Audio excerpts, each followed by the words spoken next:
Bonjour à tous, j'espère que vous allez bien en cette période assez délicate, assez spéciale, en ce deuxième confinement. Et j'avais à cœur de vous partager un passage dans 2 Chroniques chapitre 7 verset 14. Il est dit: Si mon peuple, sur qui est invoqué mon nom, s'humilie, prie et cherche ma face, et s'il se détourne de ses mauvaises voies, je l'exaucerai des cieux. Je lui pardonnerai son péché et je guérirai son pays. C'est un passage qu'on a déjà tous lu et qu'on connaît tous déjà. Et c'est un passage d'actualité par rapport à ce que nous vivons et par rapport à ce que nous voyons. Nous sommes dans un temps assez spécial où nous avons été forcés à être confinés. Confinés dans nos maisons, confinés dans nos studios, dans nos 2 pièces, confinés dans nos chambres, mais confinés à faire quoi? Et c'est le deuxième confinement, comme vous le savez tous. Et pour moi, j'interprète ça comme une deuxième chance. Une deuxième chance de se tourner vers Dieu, une deuxième chance de chercher Dieu, une deuxième chance de se repentir devant Dieu, une deuxième chance de s'humilier en face de Dieu.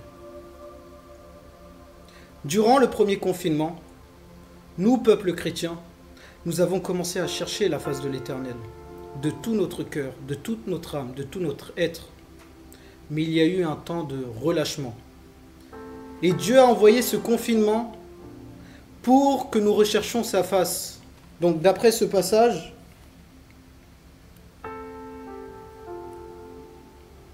si mon peuple sur qui invoqué mon nom s'humilie, prie.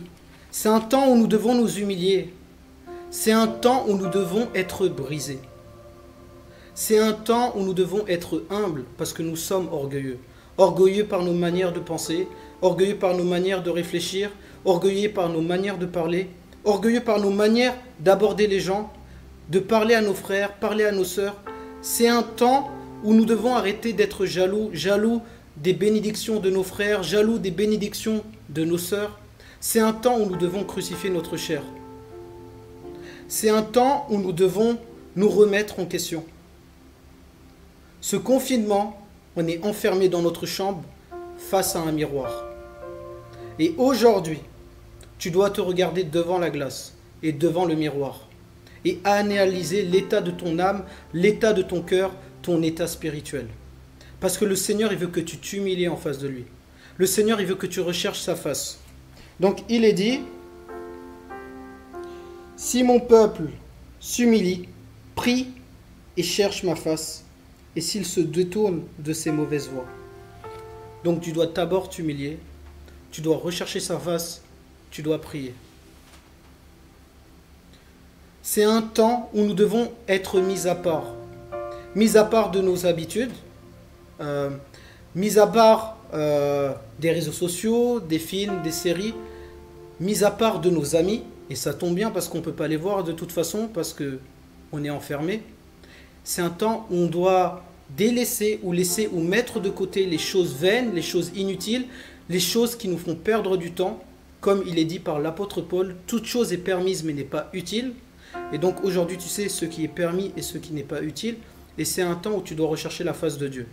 C'est un temps où tu dois t'humilier, c'est un temps où tu dois être brisé, c'est un temps où le Seigneur t'attend, où le Seigneur t'appelle, où le Seigneur te réclame, où le Seigneur te veut. C'est un temps de repentance pour faire simple. Et oui, on doit tous se repentir de nos mauvaises voies, se repentir de nos péchés, se repentir de nos mauvaises pensées, se repentir de notre cœur orgueilleux, de notre cœur jaloux, de notre cœur qui n'aime pas assez Dieu.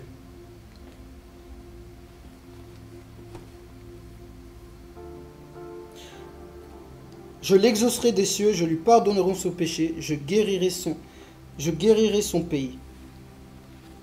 On court derrière les bénédictions, on court derrière les exaucements.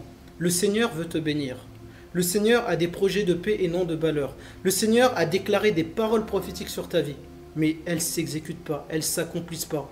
C'est parce que tu dois te détourner de tes voies. Tu dois te détourner de tes péchés. Tu dois te détourner de tes penchants mauvais, de tes penchants charnels. C'est parce que tu dois rechercher sa face. C'est parce que tu dois te repentir. La repentance n'est pas pour une catégorie de personnes. La repentance est pour toi et moi. Pour nous, peuple de Dieu. Pour nous, enfants de Dieu. C'est un temps où l'église doit être mise à part, où l'épouse doit être mise à part pour se sanctifier, pour se purifier, pour se laver et pour rechercher la face de son époux, la face de son maître, la face de son Seigneur, la face de son Sauveur. On veut tous un réveil dans notre pays et on prie pour ça. Seigneur Jésus, viens visiter la France. Seigneur Jésus, viens visiter le pays. Seigneur Jésus, viens visiter le monde. Et le Seigneur, il le veut. Mais en attendant, on ne voit pas le réveil qu'on désire, que le Seigneur a mis dans notre cœur. C'est parce que le réveil commence par toi. Parce que le réveil va commencer par toi quand tu vas te repentir, quand tu vas délaisser les choses du monde, les choses vaines, les choses inutiles, et tu vas rechercher sa face. Le réveil va commencer quand tu vas arrêter d'être charnel, où tu vas devenir spirituel, où tu vas commencer à comprendre, connaître et sonder les principes de Dieu. Le réveil commence par toi. Et ça commence par la repentance, ça commence par le brisement, ça commence par l'humiliation, ça commence par un cœur qui s'incline vers l'Éternel des armées. Un cœur qui loue l'Éternel des armées, un cœur qui célèbre l'Éternel des armées. Je vais vous lire un autre passage dans Joël, chapitre 3. Joël, chapitre 2, excusez-moi. À partir du verset 12 au verset 17, le titre, c'est « Appel à la repentance ». Donc, juste avant que je lis ce passage, ne te dis pas que j'ai pas besoin de me repentir, je suis bien avec Dieu. Je marche avec Dieu dans l'intégrité, j'ai une relation avec lui. C'est pas vrai. Tu as besoin de repentance dans certains domaines. Tu as besoin de brisement dans certains domaines. Tu as besoin de changement et de transformation dans certains domaines. Alors, dans Joël 2, à partir du verset 12, « Maintenant encore, dit l'Éternel, revenez à moi de tout votre cœur, avec des jeûnes, avec des pleurs et des lamentations. Déchirez vos cœurs et non vos vêtements, et revenez à l'Éternel votre Dieu, car il est compatissant et miséricordieux, lent à la colère et riche en bonté, et il se repent des maux qu'il envoie. Qui sait s'il ne reviendra pas et ne se repentira pas, et s'il ne laissera pas après lui la bénédiction. Des offrandes et des libations pour l'Éternel votre Dieu. Sonnez de la trompette en Sion, publiez un jeûne, une convocation solennelle. Assemblez le peuple, formez une sainte réunion. Assemblez les vieillards, assemblez les enfants, même les nourrissons, à la mamelle. Que l'époux sorte de sa demeure, et l'épouse de sa chambre, qu'entre le portique et l'autel pleurent les sacrificateurs. Serviteurs de l'Éternel, et qu'ils disent « Éternel, épargne ton peuple. Ne livre pas ton héritage à l'opprobre, aux railleries des nations. Pourquoi dira-t-on parmi les peuples, où est leur Dieu? Maintenant encore, dit l'Éternel, revenez à moi de tout votre cœur. » Et je te pose cette simple question, ton cœur, il appartient à qui? Est-ce qu'il appartient à Dieu ou est-ce qu'il appartient au monde? Est-ce qu'il appartient aux choses vaines, aux choses inutiles, ou est-ce qu'il appartient à l'Éternel des armées? Donc le reconfinement est une seconde chance pour toi, pour revenir auprès de ton premier amour.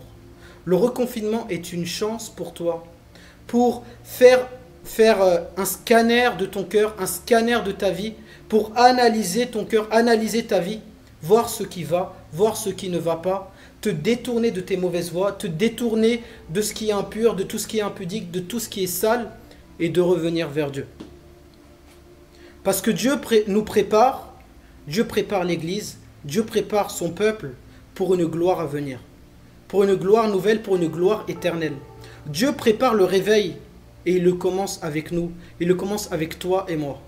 Donc aujourd'hui, venons devant Dieu avec des supplications, avec des larmes, avec des cris de joie. Dieu, il veut que tu viennes devant lui, afin qu'il puisse déverser son fardeau en toi, et que tu puisses pleurer avec lui, pour les âmes perdues, pour les âmes qui ne le connaissent pas, pour les âmes qui sont à la perdition. Mais aujourd'hui, nous sommes trop égoïstes. Nous pensons à nous-mêmes, nous pensons à nos bénédictions, et nous devons revenir vers lui. Seigneur Jésus, nous venons avec mes frères et sœurs, Seigneur, et nous te demandons pardon, Seigneur. Pardon de notre orgueil, pardon de notre égoïsme, Seigneur. Pardon de cette vanité, Seigneur, et cette poursuite du vent, Seigneur. Nous perdons du temps sur tout ce qui est vain et inutile, Seigneur Jésus. Et aujourd'hui, nous venons devant toi, Seigneur. Aujourd'hui, nous venons rechercher ta face, Seigneur. Aujourd'hui, nous voulons nous repentir, Seigneur. Nous repentir de nos mauvaises voies, Seigneur. Nous repentir de notre infidélité, Seigneur.